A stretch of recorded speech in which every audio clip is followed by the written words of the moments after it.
Décrivant la vie intérieure, un auteur a dit que le chemin du racheté traversait 3 régions bien différentes, toutes 3 nécessaires dans sa marche en avant.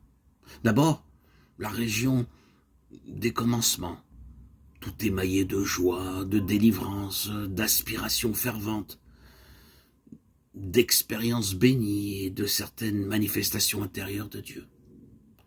Cette région aboutit à une immense solitude désertique, avec des tentations, des épreuves, des luttes, la perte des manifestations sensibles de Dieu, temps de détresse, de sécheresse, de ténèbres spirituelles. Ensuite, si le racheté restait fidèle malgré tout, marchant uniquement par la foi et sans consolation, il aboutit à la région des sommets, à une vie d'union et de communion ininterrompue avec Dieu, vie surhumaine de détachement des choses d'ici-bas et d'infini contentement de la seule volonté de Dieu, vie de transformation merveilleuse en l'image du Christ. Le chemin du racheté est toujours par la mort à la vie. La chenille ne peut devenir papillon sans mourir à son premier état. Nous ne le pouvons pas non plus. Sans doute est-ce pour cela qu'il faut traverser cette région de mort et de désolation avant d'atteindre la région des cimes.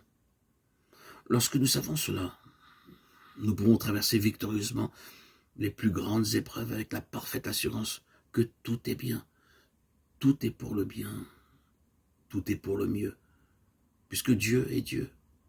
Toute âme vraiment consacrée doit faire tôt ou tard l'expérience qu'elle peut se confier en Dieu à cause de ce qu'il est en dehors de ses promesses et de ses dons. Elle doit apprendre à se réjouir en lui seul, même si toute chose venait à manquer. Je ne veux pas dire que tous nos amis et toutes nos ressources doivent nous être ôtées, mais que l'âme doit faire une expérience de dépouillement, demeurer seule, endeuillée, sans consolation, n'avoir plus rien en dehors de Dieu. Elle peut avoir à traverser marée ou terrain mouvement. Elle tombera peut-être en quelque précipice ou sera roulée par les vagues de l'épreuve pour découvrir, en définitive, qu'en tout cela, Dieu était là, avec sa toute-puissance et son amour.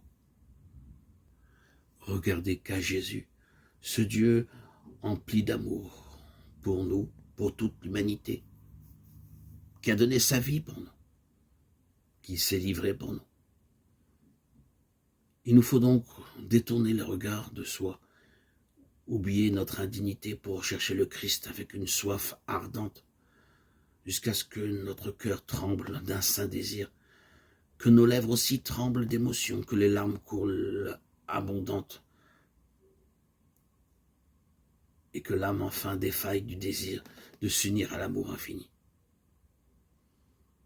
C'est ici la souffrance très douce de l'épouse du Christ.